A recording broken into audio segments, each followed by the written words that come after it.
Hey there guys, welcome to Showcase Watches. Today bringing you a video which I've wanted to do for years and just never had the opportunity. So here it goes. This is the comparison video between the Amiga Speedmaster Professional and the Rolex Daytona Panda. Now these two watches are the most up-to-date watches from their brands. So the Amiga Speedmaster, this is the 3861 recently brought out, and to the right hand side, the Rolex Daytona, this is the 2016 Daytona Panda. So the reference numbers for these watches, on the left hand side we've got the Speedmaster, which is reference 310304250010001, and to the right hand side we've got the Rolex Daytona Panda, which is 116500LN. Both these watches are chronographs. Both these watches are professional chronographs from the two leading, the two industry leading watch brands, that is Rolex and Amiga. Now, arguably, some worthy mentions would be the Zenith El Primero. Obviously, the Zenith is well known for the chronographs. But in my world, well, I mean, you can also include the Breitling Navitimer as another iconic chronograph function watch. In my world, the Amiga Speedmaster and the Daytona are the two. The Speedmaster, the Daytona, this is like the battle between the Seamaster and the Submariner. They are very, very comparable watches, and that's why I've always wanted to do this video. Now, just to get into it, so the Amiga Speedmaster, to give you a little bit of spec on the watch, this is the 3861, so this is the modern movement. It's the coaxial movement. It's a 42mm stainless steel. It's a 50 meters watch, which is, because it's Metas, it is 50 meters. I wouldn't recommend diving in this watch or doing any deep swimming, but certainly if you're washing your hands, if you're having a quick dip in the pool, you'll be absolutely fine. All I would say is check your seals on a regular basis. Every year check your seals if you are getting the watch, if you're getting it wet. It's anti-magnetic to 15,000 Gauss, and like I mentioned, it is a master chronometer certified. So it goes through METAS, which in short basically means that this watch has gone through rigorous testing, and whereas COSC is -4 to +6 seconds per day tolerance, METAS is 0 to +5 seconds per day. So this watch will never lose time, it will only gain, which is a big plus in my opinion, because I don't know about you guys, but I get really irritated about watches that lose time. I don't mind them gaining a couple of seconds, but I particularly dislike them losing a couple of seconds, simply because if you ever want to reset the watch so that it's running perfect, you can just pull the crown out and let the time catch up. Whereas if a watch is losing time, you have to reset the entire thing. You have to allow the seconds hand to go back round again. So it's a bit of a pain, but not the end of the world. Now, the Rolex Daytona, so the Rolex Daytona is a 40mm stainless steel professional watch. It's 100 meters water resistance, so it has the edge on the Speedmaster. It's got the 72-hour power reserve movement, so it's a really, really good power reserve. Precision is -2 to +2 seconds per day, which, if you think about it, I suppose you can say there's a tolerance of 4 seconds on the Daytona, where there's a tolerance of 5 seconds on the Speedmaster. So arguably, the Daytona can arguably be more accurate. They're saying -2 to +2 per day, whereas Amiga are saying it is +5 per day. So you can arguably say that the Daytona is the more accurate movement. The movement in the Daytona is actually an aging movement now. It is quite an old movement. That is the caliber 4130, which is the in-house Rolex movement. Like I mentioned, both of these watches are stainless steel. They are both professional models, both chronographs. So starting on the left-hand side, we have the Speedmaster. Now this needs no introduction.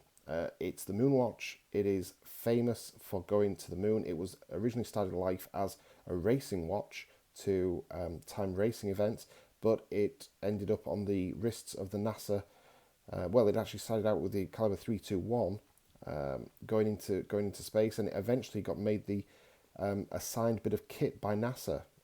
Numerous watches were selected for testing, and the Speedmaster won.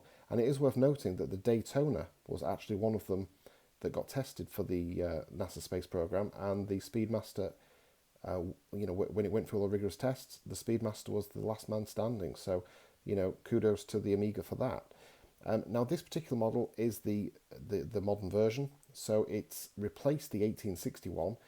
Stainless steel, all brushed stainless steel with a little bit of polishing on the flanks, as you can see here. This is the updated dial, so it's the step dial, the dot over 90. This is the Hesalite glass version. You guys know I'm a purist. I appreciate the sapphire crystal. I appreciate the sapphire caseback, so you can see the movement ticking away. But as a purist, I would go for the Hesalite glass every day of the week. You do have the printed logo. If I just start the pusher going, you can see there you do have the painted logo. On the sapphire crystal version, you have the applied logo, and you also have a little bit of brushing on the bracelet as well. But like I said, for me, this is the true icon. This is the true to the original. Reset that. It's also got the up-to-date clasp, which is a smaller clasp than the cushion style clasp of before, of the previous 1861 model. Personally, I really like this clasp. I like the design. I like the fact that they've done something a bit different with it. It is very much, the bracelet and clasp is very much vintage. Amiga are fantastic at doing the vintage reissues and sort of harping back to the past, which I really do appreciate.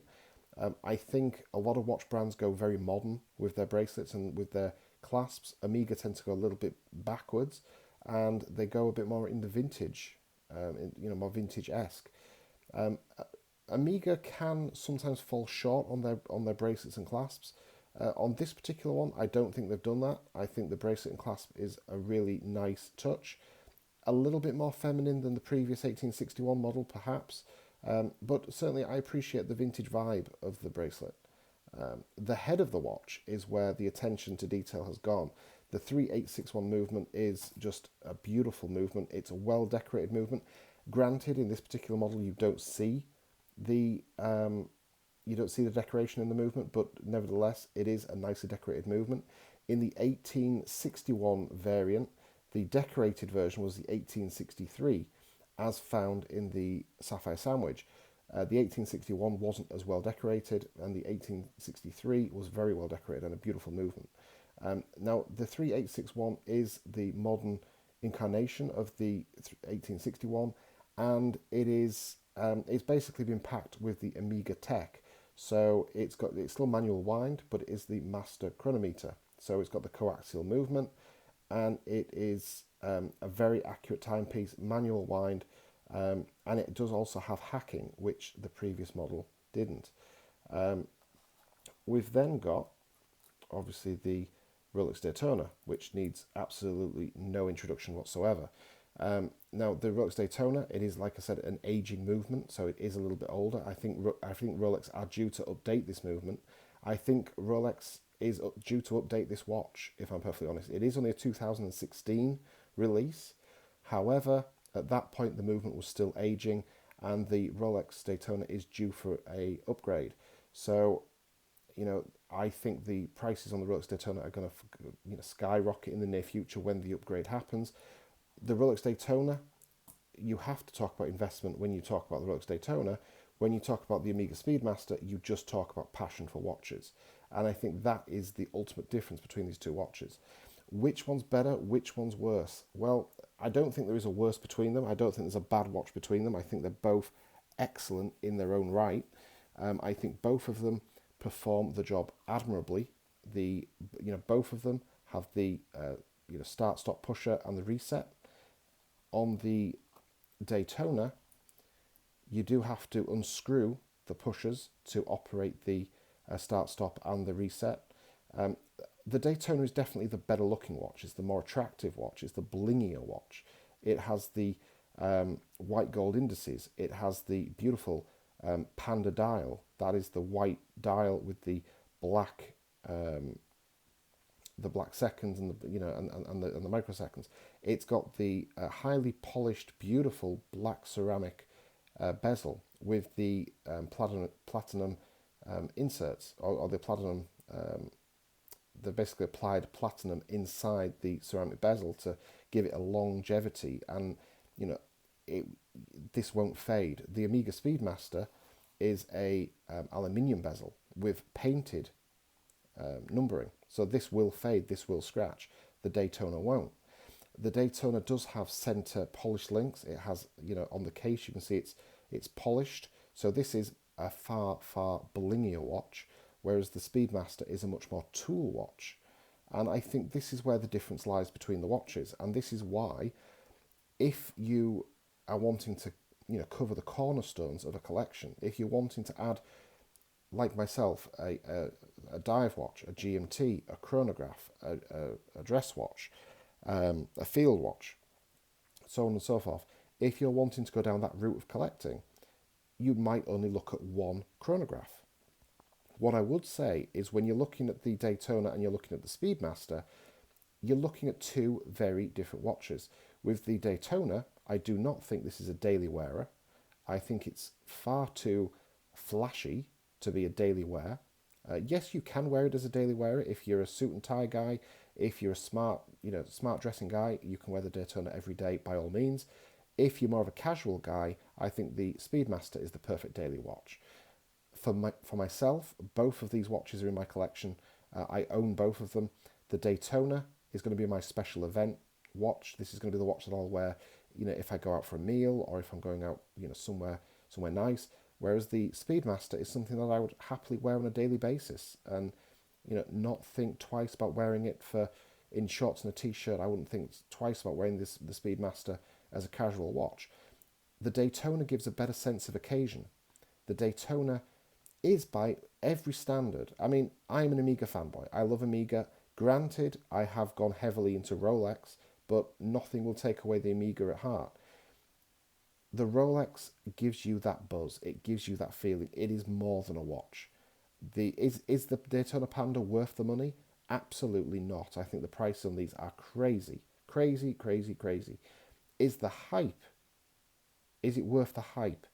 Absolutely. I think it's a beautiful watch. I think the hype is absolutely justified. I think it's a beautiful watch. So I'll just give it a bit of a clean. I think it's an absolutely beautiful watch. I think the hype is absolutely justified. In my experience of Rolex, this is the pinnacle. This is the height of Rolex. I'm not a precious metal guy. I'm not into platinum. I'm not into gold, white gold. I'm into stainless steel. And in the stainless steel, sports bracket, this is my Mount Everest. This is my Grail watch. As far as stainless steel sports models go, the Daytona Panda is the height of it for me. But as a watch enthusiast and someone who just loves their watches and who just wants to enjoy their watches, the Amiga Speedmaster, it just gives you that warm, bubbly feeling inside. It's the watch worn by astronauts. It's the watch that went to the moon. It's the watch that's, certified by NASA. It just has that cool factor. Myself, I am a Star Wars, I'm a Star Trek fan, I'm a geek, I'm a proper full-blown nerd, and I love this type of thing. So for that reason, the Speedmaster ticks all the right boxes. But like many watch people, I like to have the best I can get, and the best you can get is the Daytona, in my opinion. Between the two watches, it is a hands-down winner. The Daytona is a hands-down better watch than the Speedmaster. However, to fit in with daily life, I think the Speedmaster is the better watch. Build quality, you have to say Daytona. The Daytona build quality is just absolutely superb. The Speedmaster, there's bits on it that you can fault. The bracelet does catch a little bit of hair when you put it on the wrist. The clasp is arguably a little bit on the small side. I think apart from that, there's nothing really you can fault the watch for. A few people have been saying that there's some sharp edges on the watch. I don't feel it. I don't think there is. I think that this sharp edge thing. I think one person said it. Another person jumped on it, and I think it just started a bit of a snowball effect. I don't find anything, sharp or any quality control issues with this watch. My only criticism would be the bracelet catches a little bit of hair, but that is the nature of the beast. When you're having this vintage inspired bracelet, it's gonna catch a bit of hair. The only thing that I had to do, and the only sharp edge that I found on this watch, was on the clasp. And the only reason why it brought it to light for me was I have kids, and if you're holding a child with this clasp, that clasp could scratch. So the only thing that I did do to this watch is I took my wife's nail file and I just filed the edge ever so slightly on the top of the clasp here, just to take away a little bit of a sharp edge, and the only reason I did this is because I was worried that when, if you're holding a child or you're holding a baby and you're, putting the child down, it could catch the skin. And that was my only concern, and that's the only reason why I did it. Nobody else seems to have picked up on this with this watch, but I just felt that the bracelet was a little bit sharp, and just to protect the skin of my child, I just gave it a little bit of a filing down, because I just, for obvious reasons. But that's it. That's the only thing I would criticise that watch for. The Rolex, however, is perfection. As you'd expect with a Rolex watch, it is perfection. The clasp is perfect. It is the typical clasp that we'd expect for Rolex to go with. It is the 904L stainless steel, which many people say is a tougher steel. I don't think it is. I think the 904L stainless steel scratches easier than the Amiga. I really do. But each to their own. Personally, I think the Rolex steel is softer, and I think it polishes easier, but I also think it scratches easier. I find that Amiga watches scratch less than Rolex, but that might just be me. Between the two watches, which one's better, which one's worse? I don't think there's a bad watch between them. I think they are comparable, but I think they're completely different watches. I think the Daytona is, it's a bit cringeworthy to talk about investment when you talk about watches, but the Daytona, you've got to talk about investment. It is, climbing upwards and upwards and upwards. The Speedmaster, not so much. The Speedmaster, if you pay retail, you will lose money. The Daytona, if you pay retail, you've instantly doubled your money. So, there is that factor in it. Depends what floats your boat. Do you want to buy a watch for investment, or do you want to buy a watch for enjoyment? If you're just wanting to buy a chronograph for enjoyment, the Speedmaster is a fantastic option. If you're wanting to own a watch as a pure piece of artwork, a pure piece of art and investment, go for the Daytona. I own both because I want to wear the Speedmaster as my daily. I want to wear the Speedmaster as my tool watch. And then on special occasions, I like to have the feeling of having the Daytona on the wrist because it is so incredibly special. And I get it. I get that this watch is stupidly expensive. I get the watch that, I get that it's stupidly hyped. I think the hype is justified. I just don't think the price tag is. But, supply and demand will always win. Let me know what you guys think. Personally, I don't think these watches are comparable from, yes, the chronographs. Yes, they are the flagships, the flagship chronographs of their brands. So the Amiga Speedmaster is the icon for Amiga. The Rolex Daytona is the iconic chronograph for Rolex. So from that perspective, they are comparable. That's pretty much where it ends. They're both icons, they're both chronographs. The quality difference is quite significant. The quality of the Daytona is significantly better than the Amiga. However, the price of the Daytona at retail is nearly, 2.5, nearly 3 times the price of the Speedmaster. So it makes the Speedmaster quite a good price. Well, this new Speedmaster, if you pay retail, it's half the price of the Daytona. But we don't pay retail for Speedmasters. Nobody pays retail for Speedmasters. We get 20% off at our local authorised dealers. If they refuse to give you the discount, you go and you buy on the secondary market. You do not pay retail for a Speedmaster. You get the 20% off, you can get 2.5 Speedmasters for the price of one Daytona. Is it worth it? I think the Daytona is worth retail every day of the week. Is it worth the inflated price, the secondary market price? I don't think so. But, supply and demand. If you want this watch and you're not prepared to wait 10 years at the authorised dealer, you've got to pay it. You've got to pay the You've got to pay the pre-owned prices, unfortunately. I did.